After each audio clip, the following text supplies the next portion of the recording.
Today we're going to be going over some fantastic compliment magnet fragrances that nobody else is wearing. Pretty bold statement, and of course that is, going to be in comparison to your Sauvages, Dylan Blues, Bleu de Chanel's, and everything else, where oftentimes you hear people say everybody wears those, right? So we're just talking in kind of, generalizations here, just kind of rounding, so to speak. You either say that everybody wears this or nobody wears this, right? Of course, neither of the two are 100% accurate statements, but it just kind of gets to the point, so to speak. Everybody knows what I'm talking about. But really, the only people that know that these fragrances exist are people who are actively involved in the fragrance community. That's why these stand out. And they're still great compliment pullers with a unique twist, and you get that upper hand, you get that advantage because, again, hardly anybody else is going to be wearing these. Now this first one is Reflection 45 Extrait by Amouage. It is just a favorite of mine. I love it. And that's just as simple as that. What do I love so much about it? I love the masculine, classy smell. Okay, same thing with the original Reflection Man. Substitute that one in if you want. The Eau de Parfum, great as well. The main issue is that this is more expensive by a long shot. $500 retail. Let's not pay that. You can generally get it for $300, maybe $250 on discounters when it is in stock, which is still, of course, expensive, but it's not $500 expensive. And that's about where I would be at in terms of spending money on a full bottle. It's not in stock right now, but again, it does pop up from time to time, and usually it does sell out pretty quick. That's why I tell people sign up to my mailing list, because when stuff like this, sought after fragrances, come in stock for a below retail price, I notify people. So there's going to be your one stop to be able to get this one before it sells out. It's stronger, it's richer, it's better performing, it's more refined than the Eau de Parfum. That's why I like it better. Mainly that performance aspect. It's beast mode. The original isn't what I would consider to be beast mode. Now it's not inherently weak, it's just not really the best performing, especially for the price. It's not crazy expensive, but of course, it's going to leave a bit to be desired for some. The white florals in here smells amazing. It's such a classy scent. That is the word to describe this one. It's not, sweet in the new style of way. It's not, juvenile smelling. It's not young smelling even. It doesn't smell like an old man, but it just kind of has this perfect balance right down the middle of the right amount of classiness, but without smelling too out there or too old school smelling. This next one is Guerlain L'Homme Ideal Parfum. This stuff is amazing. It's the newest in the line currently, and it's just become one of my absolute favorites. Okay, usually going to be around $110, $115 or so. Discounted price. I think retail is like $175. So pretty big jump in retail pricing, and at that price point, that's definitely more in line with niche, getting there. And it technically is niche, but on discounters, usually priced at the designer level. This one has that amaretto note mixing with, of course, almond. Almond is still the star of the show, as is through the entirety of the line. All of them have that almond accord, which on its own is unique. You don't see it used in perfumery a lot, or at least in men's fragrances, and so that makes it stand out. You're still getting that here, but with the boozy accord and just a hint of a smoky sweetness. This is another one where it just smells rich. It smells luxurious. It smells classy and high-end. It's a great compliment puller. There's a real nice, almost mysterious factor about this one. It's just one that makes you stand out in a positive way. And given that it's new, and given that it's not a trendy Dior, Chanel, or Armani scent, or Gucci, which those brands typically start to get more trendy as their designer level, and that just is kind of how it works because it's not among that crowd. It's more under the radar, which means you have the upper hand of being able to wear this and basically have nobody else around you wearing it, which is nice. Now this next one's from a very popular designer brand, although they just don't get a ton of love, but this one, it does work. It's a fantastic compliment getter. It smells great. It's Diesel Bad Intense. This definitely isn't going to impress, the hardcore enthusiasts, but, we're not really trying to. We're trying to impress everyday people who just don't really know any better. I guess we'll put it that way. Warm, spicy, a lot of nutmeg, a lot of it, which gives it that warm spiciness, of course. Some musk, some sandalwood, sweet, smooth, sexy, inviting. Definitely going to be more on the younger end of things. Not a ton of class or maturity about this one, but that's okay. You know, we've got a nice variety here to choose from depending on what you're after. One thing that's nice about this one is the price is a bit better than the first two we've talked about. You're generally, I think, around $50 to maybe $60 or so. It's the intense version. It's better performing than the original. It's got great performance. It just works. It's as simple as that. You spray it on and you know you're good to go. Let's go for Toomey 19 Degree up next. This one has raspberry, suede, and leather, along with some musk as well, but the first three are kind of the main accords that you're going to actually notice.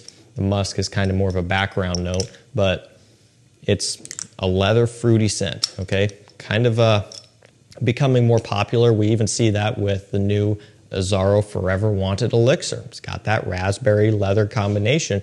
Now it's important to note that this and Forever Wanted Elixir smell nothing alike. This one also gets compared pretty heavily to Creed Aventus. Is there a similarity? A little bit. Now, what exactly is that similarity? Well, it's not a pineapple, okay? You're not getting that pineapple bergamot that Aventus has.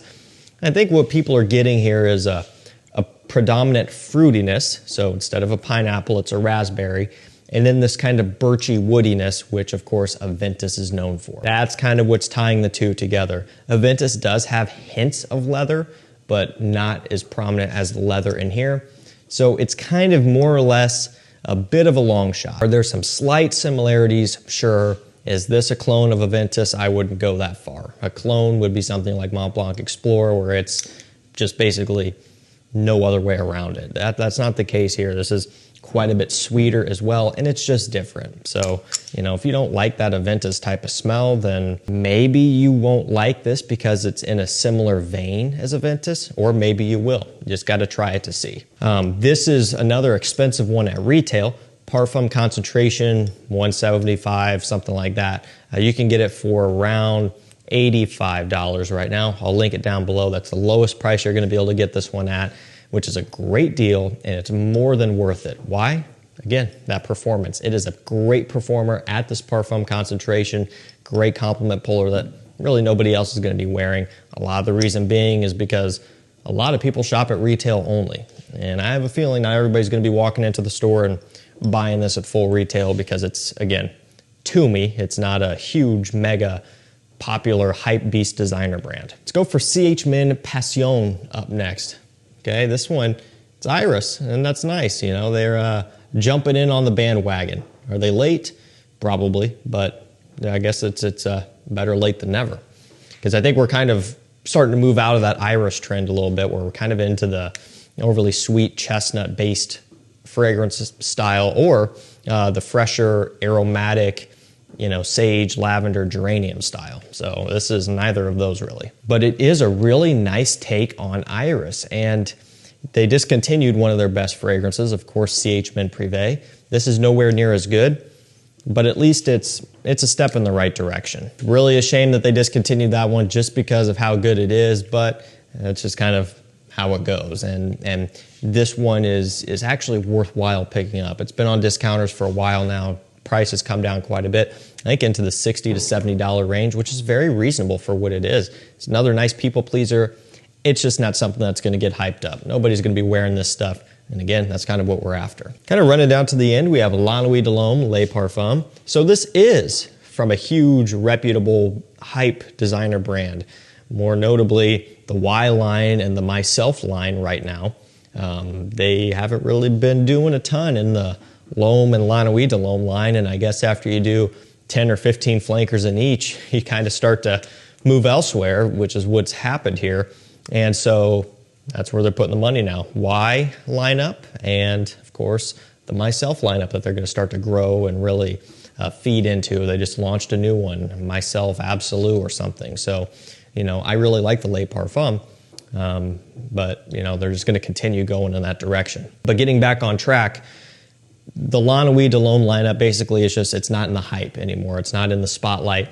And Le Parfum in particular has never been really. I mean, by far, of course, the most popular L'Homme, La Nuit de L'Homme fragrance was La Nuit de L'Homme. That was more popular than all of the flankers in either line by a long shot. And they had a few that did okay, L'Homme Libre and stuff, and Frozen Cologne, La Nuit de L'Homme, but L'Homme Le Parfum, you just didn't hear about it. This one's got pepper, fruity notes, vanilla, patchouli. It doesn't really smell anything like the original La Nuit de L'Homme. That's what's kind of weird about it. And I think that they got a lot of people's hopes up when they launched this, because you see La Nuit de L'Homme Le Parfum. You know, a lot of us might think, okay, is this the La Nuit de L'Homme smell but stronger? That's kind of what we all hoped for, and of course that wasn't the case at all. However, it's still a nice, pleasant scent. It's an easygoing people pleaser, no doubt. It has that mixture, fresh and sweet. That's what wins in this category, because you can appeal to so many people. Those who like fresh, kind of spicy scents, those who like warmer, sweeter scents. It does it all, you know. It does both of those categories really well, and even a lot of the subcategories too. And so that's why this works. And coupled with the fact that nobody really knows this exists outside of the fragrance community, this is something that you can really stand out with. And last up for this video, we have Ferragamo Acqua Essenziale Blue. This one has lemon, lavender, tonka bean, and ambroxan. Of course, it's a blue fragrance, right? I kind of figured that. But also, it's not inherently similar to one in particular. So it's not just like Sauvage. It's not just like Bleu de Chanel or whatever. If I had to compare it to one or two, it's more in the category of Bulgari Acqua Atlantique and Versace Dylan Blue. That's kind of more where this one sits. It has more of that heaviness, a slight bit of that sweetness. This one does utilize some watery aquatic notes, which both of those use. It has a bit of that saltiness. Again, it's not a clone of one or the other, but it's more so similar to that style. It's less Sauvage, it's less Bleu de Chanel, it's not like Elysium. That's kind of where I categorize it. And it's like $30 or so. So it's even more affordable than Versace Dylan Blue, or at least they're very, very close. This one might edge it out by a bit.